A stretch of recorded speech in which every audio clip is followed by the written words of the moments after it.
सोलापूर, पुणे आणि नगर जिल्ह्यातील उजनी जलाशयावर उपजीविका करणाऱ्या हजारो मच्छीमारांनी आपल्या विविध मागण्यांसाठी आज जिल्हाधिकारी कार्यालयासमोर ठिय्या आंदोलन केले। उजनी जलाशयासाठी सोलापूर, पुणे आणि नगर जिल्ह्यातील अनेक कुटुंबांनी आपल्या जमिनी गमावल्या। विस्थापित झाल्यानंतर याच जलाशयातील मच्छीमारी व्यवसायावर हजारो कुटुंबांचा उदरनिर्वाह अवलंबून आहे। स्थानिक मच्छीमारांकडून देशातील विविध बाजारपेठांसह परदेशातही मासळीचा व्यवसाय केला जातो। मात्र मच्छीमारीसाठी प्रशासनाकडून नव्याने टेंडर प्रक्रिया सुरू करण्यात येत असल्याने स्थानिक मच्छीमारांमध्ये तीव्र नाराजी आहे। हा व्यवसाय स्थानिक मच्छीमारांनाच मिळावा अशी प्रमुख मागणी आंदोलनकर्त्यांनी केली आहे। मच्छीमारीचा व्यवसाय बंद झाला तर हजारो कुटुंबांच्या उदरनिर्वाहाचा प्रश्न निर्माण होणार असून मुलांचं शिक्षण आणि कुटुंबाचा खर्च भागवणेही कठीण होईल असा इशारा मच्छीमारांनी दिला।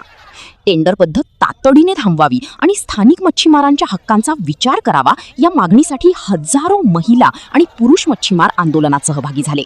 प्रशासनाने तातडीने दखल घेऊन स्थानिक मच्छीमारांच्या मागण्यांवर तोडगा काढावा अशी मागणी आता जोर धरू लागली आहे। अशाच ताज्या, विश्वासार्ह आणि स्थानिक बातम्यांसाठी जन आवाज न्यूज चॅनलला सबस्क्राइब करा, व्हिडिओला लाईक करा, शेअर करा आणि बेल आयकॉन दाबा। धन्यवाद।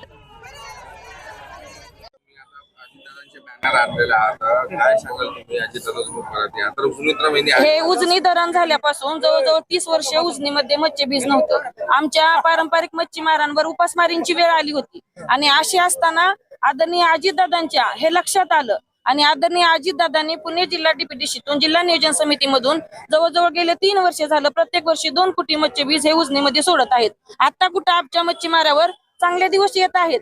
आमची मुलं बाळ कुठेतरी चांगल्या शिक्षणासाठी आम्ही जात आहोत, घरदार व्यवस्थित बांधण्याचा प्रयत्न करत आहोत।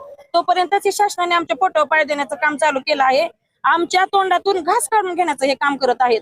आम्ही आज अर्धी भाकरी खात आहोत, परंतु ही अर्धी भाकरी ही आमच्या हक्काची असून आज ते काढून घेत आहेत।